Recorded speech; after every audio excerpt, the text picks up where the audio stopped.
yangi uyimizga ko'chdik. Remont qilishda top 4 ta maslahat. Bu maslahatlarga amal qilsanglar qimmatga tushib qolishinglar mumkin. Bizlarning ustalarimiz qochib ketdi.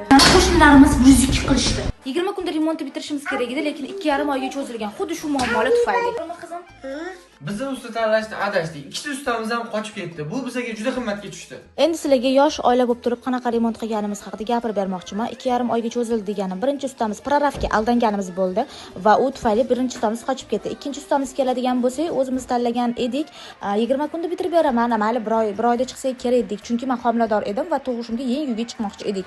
Ikkinchi xatoyimiz shu usta tanlashda bo'ldi va uchinchi xatoyimizga keladigan bo'lsak, uni oxirida aytaman. Uchinchi xatoni undan oldin sizlarga plus tarafini ham aytib o'tmoqchiman. Bizning to'g'ri qarorimiz mebelni tayyor sotib olmasdan o'zimiz xohlagandek dizaynda yasattirganimiz bo'ldi. Mebel mustahkamligi, uni baquvvatligi, o'zim xohlagandek komodlari, mana qaranglar.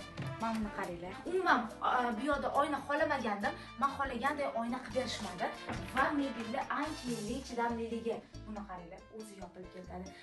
Ko'pchilik xohlagan, passpalli xohlaganligi boshqa narsani taklif qilamiz. Biz buni bazis programmada chizdirdik. Furnituralari ham eng yaxshisidan qo'yilgan. Bu spalnimiz parashyut deyiladi. Mana tagida svetom turadi. Qulayligi bolaga qilib tushmaydi. Mana oyog'ini qo'yib chiqadi.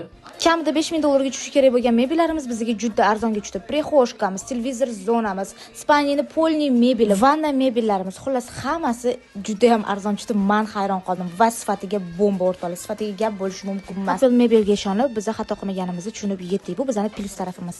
Biz o'zimiz dizayn qilib, o'zimiz xuddi shu holatga olib keldik. Bunga bizga Mapli mebel yordam berdi. Judayam biz mana qo'limdagidek chiqdi va shimizdan nima o'tgan bo'lsa sizlarga aytdik, maslahatlarimizni berdik. Keraklilarni o'zingizga olasizlar degan umiddamiz. Bizga podpiska bo'linglar. 3-xatoyimiz nimaligini keyingi videolarda aytib boramiz va nech pul ketganini ham keyingi videoda aytamiz.